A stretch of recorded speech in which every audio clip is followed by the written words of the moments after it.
Hello सबैजनालाई स्वागत छ मेरो युट्युब च्यानलमा। आज फेरि म छोटो ब्लग लिएर उपस्थित भएको छु। मेरो भिडियो के कस्तो लाग्छ तपाईहरुलाई लाइक कमेन्ट शेयर अनि सब्स्क्राइब पनि गरिदिनु होला भन्न चाहन्छु। अनि सुन्नुहोस् न साथीहरु, यो फललाई चाहिँ के भन्छ होला, यो फलको नाम चाहिँ के होला? हाम्रो यतातिर धेरै छ यो फलहरु। अन्त पाकेपछि चाहिँ गुलियो हुँदो रहेछ यो फल है। मैले त फर्स्ट टाइम खाएको, पहिला चाहिँ खाएको थिइनँ। हाम्रो गाउँतिर चाहिँ हुँदैन भनौँ न, मतलब मेरो माइततिर चाहिँ हुँदैन, यहाँ चाहिँ हुँदो रहेछ है। अनि यतातिर चाहिँ यसलाई मिस्टन भन्ने गर्दो रहेछ। तपाईहरुको गाउँमा चाहिँ के भन्छ यो फललाई? हेर्नुस् न, माथि माथि पनि फलेको छ, कति धेरै फलेको छ भन्नु न। अनि अस्ति चाहिँ पाकेको थियो, अनि पाकेर कति त हामीले पनि खायौँ है। अन्त कति चराहरूले पनि खाँदो रहेछ। घरमा चाहिँ हाम्रो बोजूले मात्रै मन पर्दो रहेछ, अनि मलाई पनि मन पर्यो। फर्स्ट टाइम खाएको मैले चाहिँ। अन्त हाम्रो साथीहरू के कस्तो हुनुहुन्छ? जति कसैले हुनुहुन्छ होला भन्ने ठुलो आशा छ। हेर्न सक्नुहुन्छ साथीहरू, पर पनि फलेको छ, माथि पनि फलेको छ। उता पर पनि फलेको थियो एउटा बट, त्यो चाहिँ मैले काटिदिएँ। अनि एउटा चाहिँ राखेको, हेर्नुहोस् न। अहिले चाहिँ पाकेको रहेन, अलिक साह्रो रहेछ। अस्ति चाहिँ पाकेको थियो, पाकेको चाहिँ मैले खाइदिएको।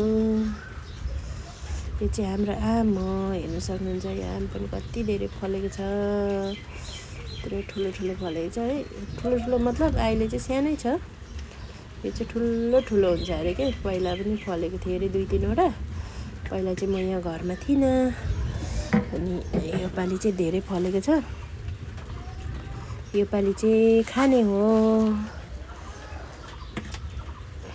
हेर्न सक्नुहुन्छ, मानि पनि फलेको छ।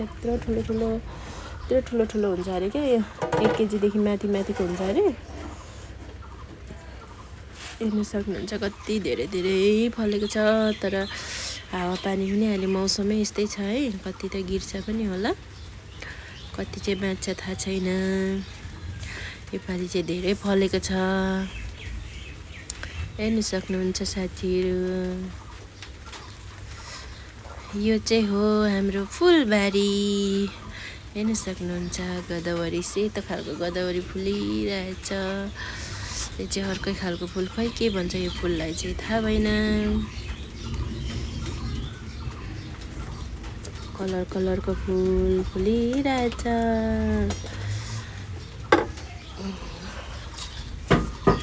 फुल चाहिँ कताबाट किनेर लिएर रोप्ने हो, तर नाम चाहिँ यति थाहा छैन। निलो पनि छ है। अन्त यो चाहिँ फुल्नु चाहिँ फुल्दैन रहेछ, यत्तिकै मात्रै सिनको लागि। यो चाहिँ फुलिरहेछ। यो चाहिँ हाम्रो काकी आमाले ल्याउनु भएको। यो चाहिँ अस्ति मैले लिएर रोपेको। कस्तो दामी फुल्दो रहेछ।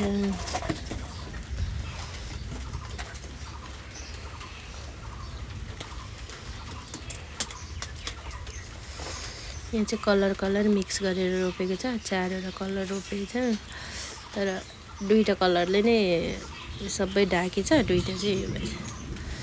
अब चाहिँ म जाँड पकाउँदैछु। यो चाहिँ तोङ्बाको लागि बनाएको हो।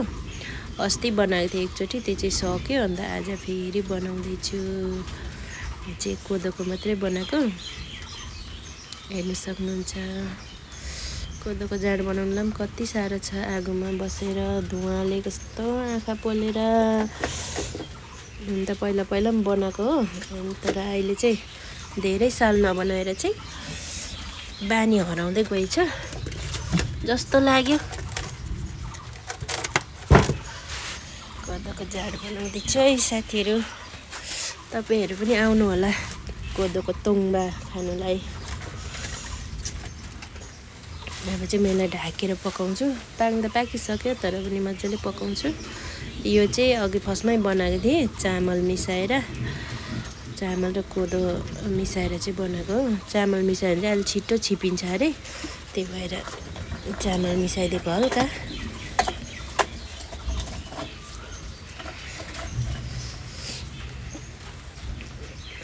यो चाहिँ अस्ति नै बनाएर राखेको थिएँ, अनि यसलाई चाहिँ यतिकै राखेको छु। अनि आज चाहिँ फेरि बनाउँछु भनेर। अब भोलि पछाडि फेरि टाइम मिल्दैन, अहिले टाइम मिल्दा चाहिँ बनाइराखेको। अब यसलाई चाहिँ एकैछिनपछि मर्चा मोलेर राख्ने हो। अहिले चाहिँ तातो तातै छ अनि सेलाएर मर्चा लगाएर चाहिँ राख्छु भनेर यहाँनिर सेलाइरहेको छु। हेर्न सक्नुहुन्छ साथीहरू, जाँड बनाउनु पनि सजिलो चाहिँ रहेन, धेरै गाह्रै छ। अब चाहिँ साथीहरू हावापानी पनि सुरु भए। अब बेलुका भइसक्यो।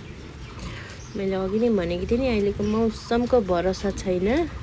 अहिले घाम लाग्छ, अहिले हावापानी आउँछ। हुन त अहिले त हावापानीको सिजनै छ है, त्यही भएर पनि होला कस्तो कालो भइरहेछ। हेर्न सक्नुहुन्छ हावापानी आउला जस्तै भएर पानी चाहिँ अहिले परेको छैन, हावा मात्रै आउँदैछ। अब एकैछिनपछि त पर्ला पनि। यस्तो हावा चलिरहेछ, रुखहरू लडाउला भइसक्यो। हाम्रो बहिनीहरू पनि सबै भिडियो बनाउने काका ससुरा उता जानु हुँदैछ। हावापानीमा खोइ कहाँ जानुभएको। यस्तो हावा चलेर कालो न कालो अँधेरो भइगएछ। योपालिको हावापानीले त खै साथी हो, उडाउला जस्तो भइसक्यो हावाले पनि। पुरा पत्करहरू कता बालेर बाउ छोरा चाहिँ यहाँ हावामा घुमिरहेछ। पत्करहरू उडाइलिएर आँगनभरि बनाएर हाम्रो बिजेपीको झन्डा पनि माथि फरफराइरहेछ हावाले, फरररररर। यता पनि छ, जहाँ पनि बिजेपी सरकार। हावाले त फेरे बनाइरहेछ। कस्तो पानी पर्छ होला आज त। पानी पर्नु पनि सुरु भयो, हेर्नु सक्नुहुन्छ। पानी पनि पर्नेछ, हावा पनि कस्तो डेन्जर हावा आएको नि आम्मामामा। हेर्नु सक्नुहुन्छ साथीहरू, यस्तो डेन्जर हावा आएको। रुख पनि भचाउनु खोज्दैछ नि, हेर्नु सक्नुहुन्छ उता परतिर। आम्मामामा यस्तो हावापानी आयो भने त हामीलाई त उडाउँछ साथी हो, हामीलाई उडाउँछ। हेर्नु सक्नुहुन्छ भाँचिनु खोज्दैछ। कस्तो हावापानी आएको भन्नु न। हेर्नु सक्नुहुन्छ असिना पनि गिर्दैछ। मेरो आम त सबै अब असिनाले ठट्टाइ झार्छ होला। के गर्ने हो साथी हो, बर्खा मासमा चाहिँ यही छ हो पिर। यस्तो हावा चाहिँ नआइदिएको भने हुन्थ्यो नि, पानी मात्रै परे त केही छैन है। हावा आयो भने चाहिँ उडाउनै खोज्छ।